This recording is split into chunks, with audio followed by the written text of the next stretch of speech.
Hello friends, welcome to the Great Circle. As you know, we were discussing the chapter of fundamental rights. हम लोग first introductory part study कर चुके हैं और साथ ही last video में हमने अपना first fundamental right to equality detail में डिस्कस किया था। आज उसी डिस्कशन को आगे बढ़ाते हुए हम राइट टू फ्रीडम को स्टडी करेंगे। अगर आपने अभी तक मेरा फर्स्ट एंड सेकंड लेक्चर नहीं देखा है, प्लीज आप उसे देख लीजिए एंड देन कंटिन्यू करें, सो दैट कंटिन्यूटी बनी रहे और आपका एक रिवीजन भी हो जाए। ये लेक्चर्स टेलीग्राम ग्रुप पर भी अवेलेबल है, आप हमारा टेलीग्राम ग्रुप भी ज्वाइन कर सकते हैं, जिसके लिए डिस्क्रिप्शन में आपको लिंक प्रोवाइड की गई है। अगर आपको मेरा ये वीडियो यूजफुल या हेल्पफुल लगता है तो please don't forget to like, comment, share and subscribe this video with your friends who are preparing for the civil services. Second part के सेकंड लेक्चर पर मूव करने से पहले हम एक क्विक रिकैप ले लेते हैं कि लास्ट टाइम हमने क्या क्या स्टडी किया था। लास्ट टाइम हमने 6 फंडामेंटल राइट्स का ओवरव्यू लिया था और शॉर्ट में ये भी देखा था कि उनमें कौन कौन से राइट्स कवर होते हैं। देन हमने राइट टू इक्वालिटी एंड उसमें कवर होने वाले राइट्स, प्रोविजंस एंड एक्सेप्शंस को डिटेल में स्टडी किया था। आज हम स्टडी करेंगे राइट टू फ्रीडम। क्या है ये राइट टू फ्रीडम, क्यों दिया गया है, क्या जरूरत है हमें राइट टू फ्रीडम। आज कुछ ऐसे ही क्वेश्चंस का आंसर फाइंड करने की हम कोशिश करें। इमेजिन करिए कि आपको अकेले एक ऐसे रूम में बंद कर दिया गया है जहाँ कोई खिड़की नहीं है, जहाँ न धूप आती है और न हवा, न खाना दिया जाता है और न ही पीने के लिए पानी। आपको न बोलने की परमिशन है और न ही उस रूम से बाहर निकलने और उसमें रखी चीजों को छूने की परमिशन। क्या आप होल लाइफ ऐसी कंडीशन में सर्वाइव कर पाएंगे? नहीं। तो यहीं पे जरूरत पड़ती है हमें अपने राइट टू फ्रीडम की। Under right to freedom basically you have 4 rights which forms Article 19 to 22. We will study them one by one. Our first right under right to freedom is protection of 6 rights, that is Article 19.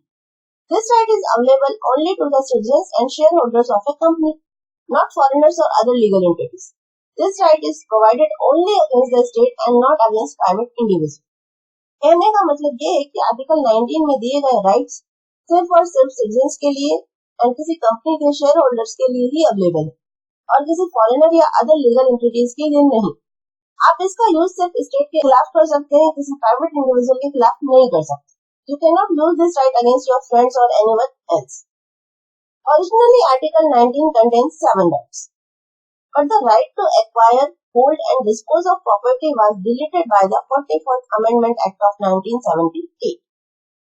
जैसा कि हमने अपने first lecture में भी देखा था, constitution में हमें ओरिजिनली 7 फंडामेंटल राइट्स प्रोवाइड किए गए थे, but after 44th amendment right to property was deleted and it become a legal right only.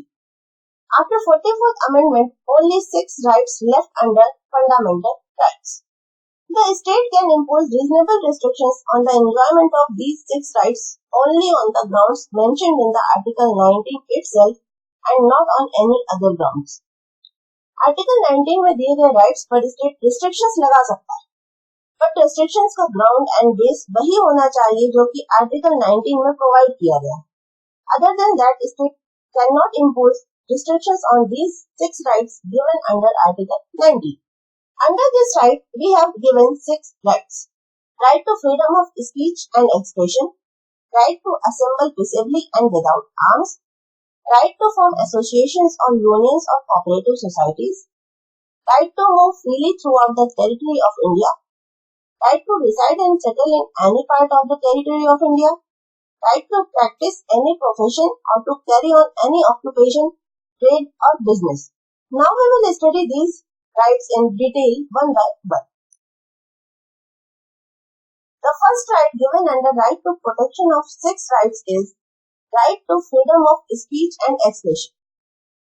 It implies that every citizen has the right to express his views, opinions, beliefs, and convictions freely by word of mouth, writing, printing, picturing, or in any other manner. Means आप किसी भी matter पर अपनी बात कहने के लिए, views and opinions देने के लिए, अपने belief को किसी भी तरह, किसी भी फॉर्मेट में, oral या written, से एक्सप्रेस करने के लिए फ्री। आप पर कोई रेस्ट्रिक्शंस नहीं है जब तक कि आप ये बात या व्यू किसी स्टेट की सिक्योरिटी, उसकी फॉरेन स्टेट से फ्रेंडली रिलेशंस को कंप्रोमाइज नहीं करते, content of court of part नहीं बनते, प्राइवेट इंडिविजुअल की डिसेंसी, मॉरलिटी, डिग्निटी या उसकी रेपुटेशन को हर्ट नहीं करते या किसी भी तरह का वायलेंस इग्नाइट करने में हेल्प नहीं करते। According to Supreme Court, the freedom of speech and expression includes the following rights: right to propagate one's views as well as views of others. कोई भी पर्सन अपने या दूसरों के व्यूज जिन्हें वो सही समझता है या जिनके लिए उसे लगता है कि वो सही है, उनका प्रचार और प्रसार कर सकता है। फ्रीडम ऑफ प्रेस, प्रेस अपने सब्जेक्ट मैटर को लेकर फ्री है, वो अपने लिए अपने अकॉर्डिंग आर्टिकल्स छाप सकती है, मैटर छाप सकती है। फ्रीडम ऑफ कमर्शियल एडवर्टाइजमेंट, अगर आप कोई ट्रेडर या बिजनेसमैन है तो आप अपने प्रोडक्ट का कमर्शियल एडवर्टाइजमेंट कर सकते हैं। आपको कहीं भी एड लगाने के लिए या कहीं भी पोस्टर लगवाने के लिए किसी स्पेशल परमिशन की जरूरत नहीं होगी। कोई आप पे रोक नहीं लगा सकता कि आप एडवर्टाइजमेंट नहीं करेंगे। आप एडवर्टाइजमेंट करने के लिए कंप्लीटली फ्री है। हाँ, इसके लिए आपको थोड़ी बहुत कॉस्ट पे करनी पड़ सकती है, बट वो एक इंडस्ट्रियल मैटर है। That is not a matter of fundamental right. The next right is right against tapping of telephonic conversation. आपके टेलीफोनिक कन्वर्सेशन को टेप नहीं किया जा सकता, रिकॉर्ड नहीं किया जा सकता। Right to telecast, that is government has no monopoly on electronic media. TV channels पर गवर्नमेंट की कोई मोनोपोली नहीं होगी और वो अपने प्रोग्राम्स अपने अकॉर्डिंग टेलीकास्ट करने के लिए फ्री। Right against बंद, called by a political party or organization. आप किसी बंद या स्ट्राइक जो कि किसी पॉलिटिकल पार्टी या ऑर्गेनाइजेशन ने ऑर्गेनाइज किया का हिस्सा ना बनने के लिए भी फ्री। आप चाहे तो उसका हिस्सा बने, चाहे तो ना बने। The next right is right to know about government activities. आपको गवर्नमेंट की एक्टिविटीज के बारे में जानने का पूरा हक है कि government social and economical welfare के लिए कौन कौन सी स्कीम्स चला रही है और क्या क्या फैसिलिटीज प्रोवाइड कर रही है या कौन कौन से रिस्ट्रिक्शंस लगा रही है। The next right is freedom of silence. This is the most important and controversial fact. आपके पास साइलेंट रहने का, चुप रहने का भी अधिकार है। आप कहेंगे इसमें कंट्रोवर्शियल क्या है? कंट्रोवर्शियल है चुप रहना, बिकॉज चुप रहने से पता ही नहीं चलता कि आप किसी चीज का फेवर कर रहे हैं या उसके अगेंस्ट में है। कहा भी गया है कि एक चुप हजार सुख, बट क्या ये सच है? क्या ऐसे मौकों पर आपका चुप रहना सही है जब किसी को उससे नुकसान हो रहा हो? नहीं, तो हुआ नहीं controversial right.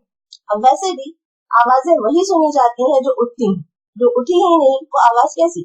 The next right is right against imposition of free censorship on a newspaper. State किसी न्यूज़पेपर पर फ्री सेंसरशिप नहीं लगा सकता। The next right is right to demonstration और picketing but not right to strike. आप state के किसी decision के अगेंस्ट धरना प्रदर्शन डेमोन्स्ट्रेशन कर सकते हैं, शॉप्स क्लोज करवा सकते हैं, बट हड़ताल या स्ट्राइक आप नहीं कर सकते। The next right given under right to protection of sex rights is right to assemble peaceably and without arms. Every citizen has the right to assemble peaceably and without arms. It includes the right to hold public meetings, demonstrations, and take out processions, but only on public land. आप सबने अन्ना हजारे जी को भी देखा होगा आनंद अनशन पर, जो कि किसी घर या ऑफिस में बैठकर अनशन नहीं करते, बिकॉज वो एक पब्लिक प्लेस पे किया जाता है, पब्लिक लैंड पर किया जाता है। The state can impose reasonable restrictions on the ground of sovereignty and integrity of India and public order, including the maintenance of traffic in the area concerned, so that the daily lives of other people will not affected by it. आप सबने अक्सर सुना होगा या पढ़ा होगा कि किसी प्लेस पर सेक्शन 144 या सेक्शन 141 लगाया था। क्या है ये सेक्शन 144 और section 141? Let's see. Under section 144 of criminal procedure code 1973, a magistrate can restrain an assembly, meeting or procession if there is a risk of obstruction, annoyance or danger to human life, health or safety, or a disturbance of the public tranquility or a riot or any affair. Under section 144 एक magistrate को ये power दी गई है कि वो किसी भी assembly, meeting या प्रोसेशन पर रोक लगा सकता है अगर उसे पब्लिक की सेफ्टी एंड सिक्योरिटी को लेकर कोई रिस्क लग रहा है या उस मीटिंग से किसी धार्मिक या जातीय दंगे के भड़कने की किसी भी प्रकार के नुकसान होने के चांसेस लग रहे हो तो वो इन मीटिंग्स पर रोक लगा सकता है। अब हम देखते हैं सेक्शन 141 क्या कहता है।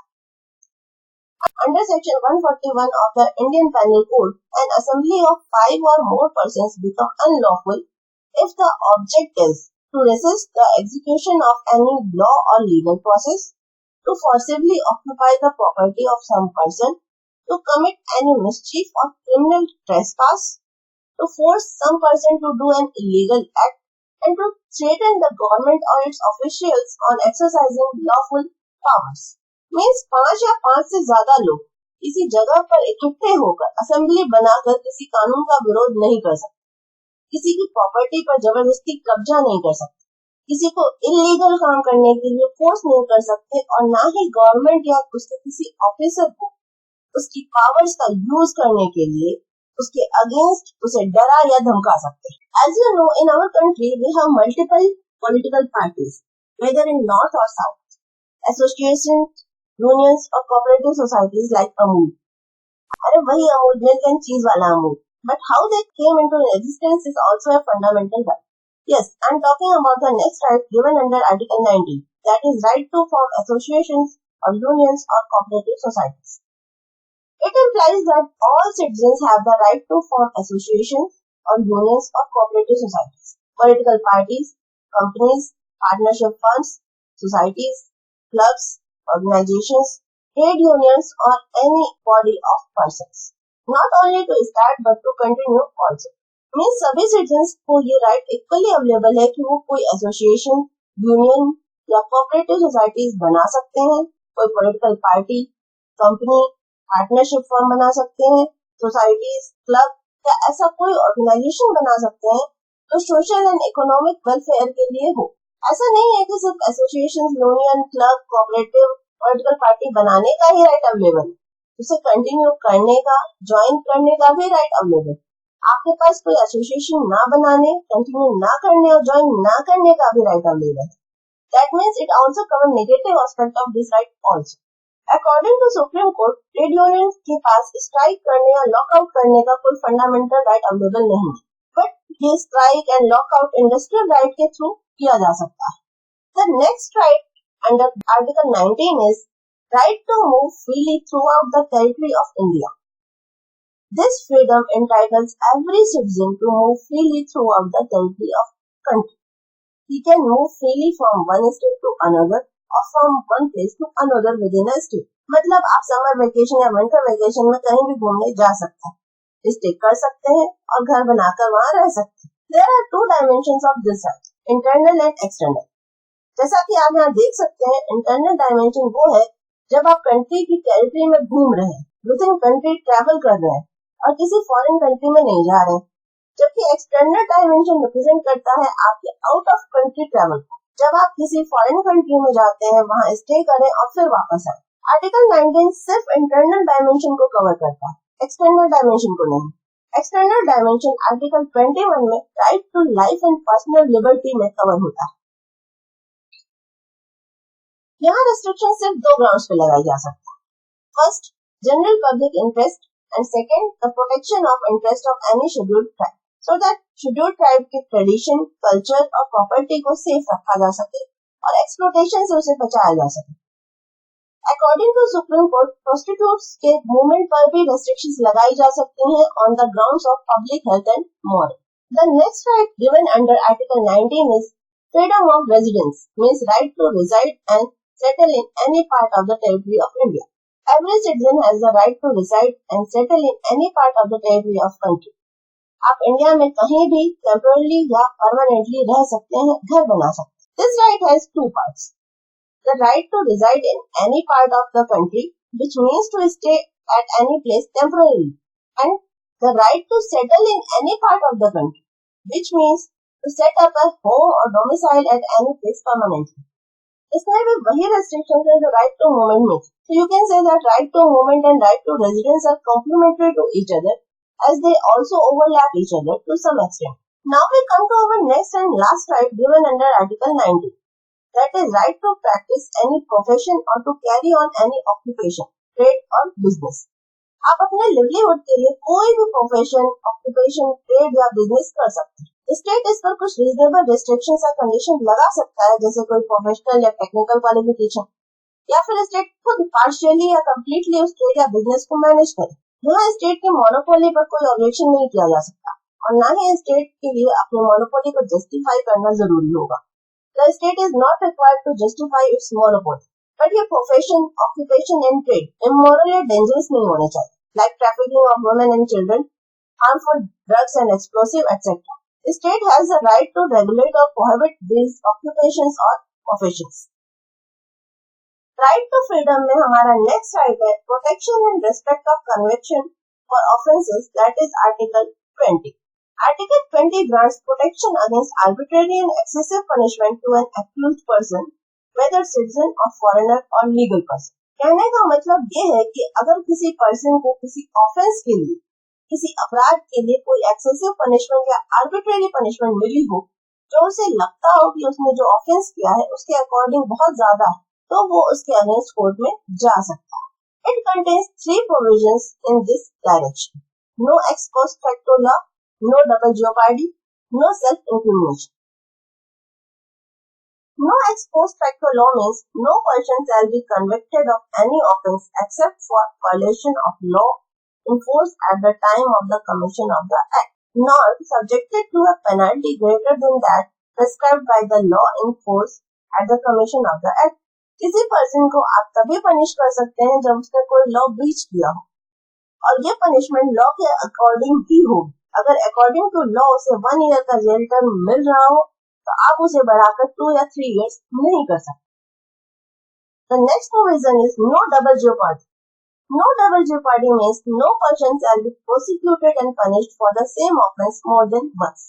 मतलब किसी भी पर्सन को रिपीटेड सेम ऑफेंस के लिए पनिशमेंट नहीं दी जा सकती.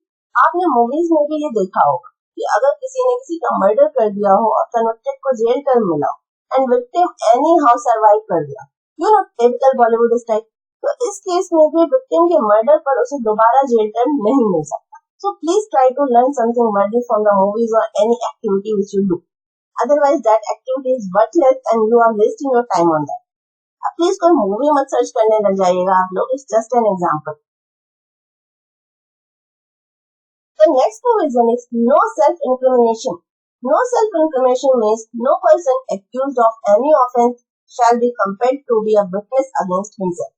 आप किसी भी accused person को उसके ही crime या offence का self witness नहीं बना सकते कि तुमने crime किया है तो तुम ही witness हो, तुम्हें अपने ही against statement देना होगा, आप ऐसा नहीं कर सकते.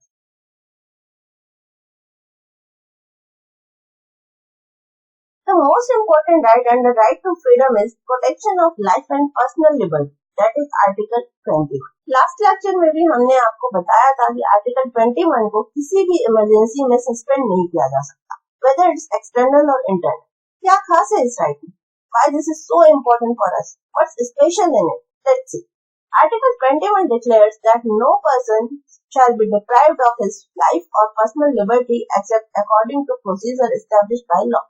Procedure established by law. क्या है ये procedure established by law? We will see it later. This right is available to citizen and foreigners both.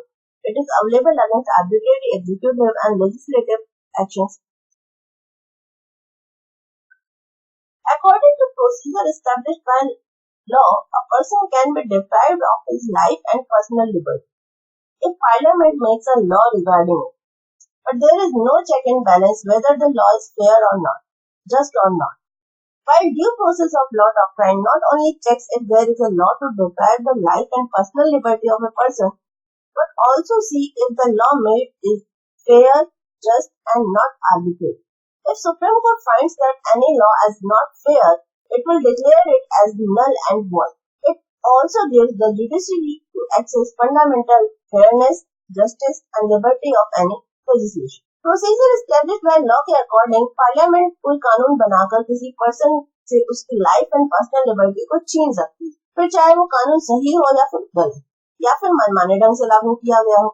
जबकि ड्यू प्रोसेस ऑफ लॉ में अगर ऐसा कोई लॉ बनता है तो पहले उसकी वैलिडिटी को चेक किया जाता है कि कहीं वो गलत या मनमाने ढंग से तो लगाया नहीं गया है. सुप्रीम कोर्ट किसी भी अनफेयर लॉ को नल एंड वॉइड डिक्लेयर कर सकता है. According to Supreme Court, right to life as embodied in Article 21 is not merely confined to animal existence or survival, but it includes within its ambit the right to live with human dignity and all those aspects of life which go to make a man's life meaningful, complete and worth living.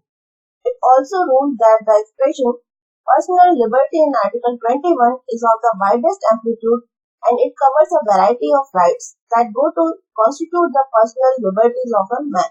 According to Supreme Court, there are several rights provided under Article 20. As you can see it here, they are just clear by their name. ये इतने common and basic rights हैं कि आपको इन्हें याद करने की जरूरत नहीं.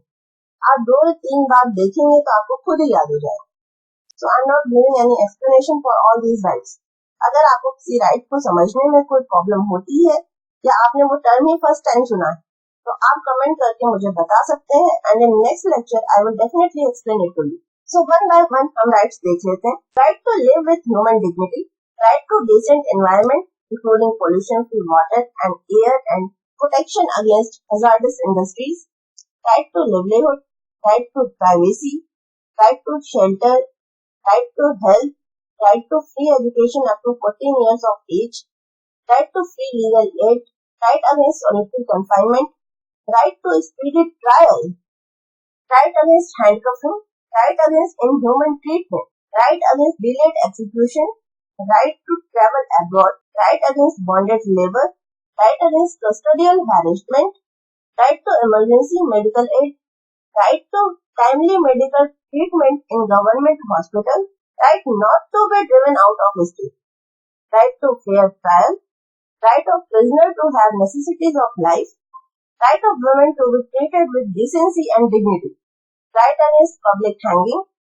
right to hearing, right to information, right to reputation, right to appeal from a judgment of a conviction, right to social security and protection of the family, right to social and economic justice and empowerment, right against perpetrators, right to appropriate life insurance policy, right to sleep, right to freedom from noise pollution, right to electricity.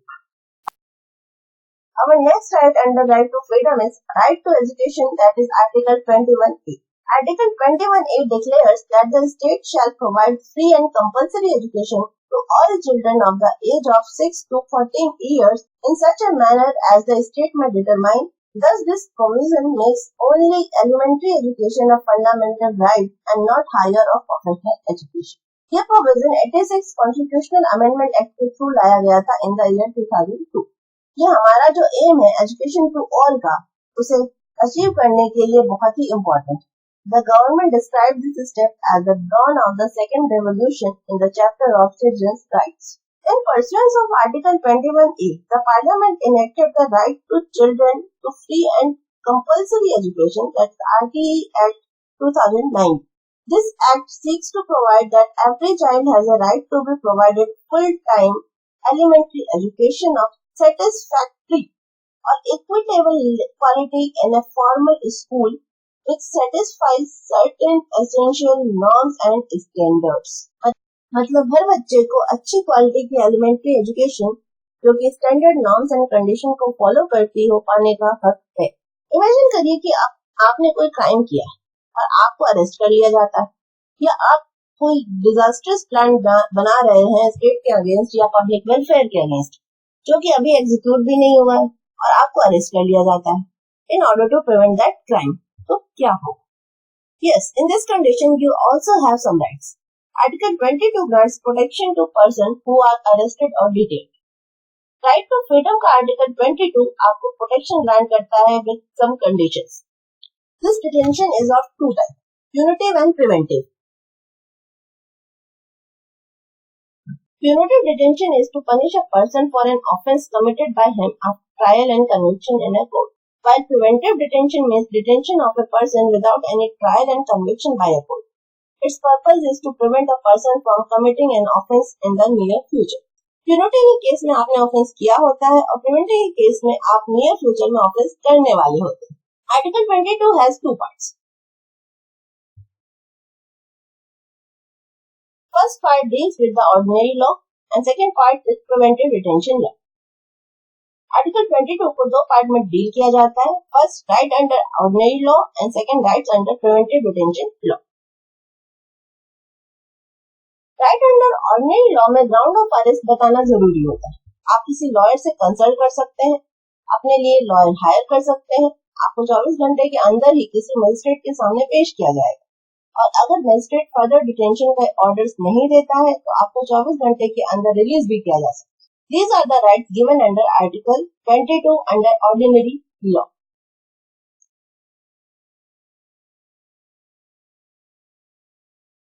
Right under preventive detention law में detention 3 month से ज्यादा का नहीं हो सकता। जिस person को detain किया गया है उसे डिटेंशन का ग्राउंड बताना यहाँ भी जरूरी, बट अगर वो पब्लिक इंटरेस्ट के अगेंस्ट है तो ग्राउंड डिस्क्लोज करना जरूरी नहीं होता। डिटेन्यू को डिटेंशन ऑर्डर के अगेंस्ट खुद को रिप्रेजेंट करने के लिए भी लॉयर अवेलेबल करवाया जाएगा। सो फ्रेंड्स, ये तो था आपका second fundamental right, right to freedom. Hopefully अब आपको राइट टू फ्रीडम से रिलेटेड कोई कंफ्यूजन नहीं होगी। तो मिलते हैं नेक्स्ट लेक्चर में। See you soon. Thank you for watching the video.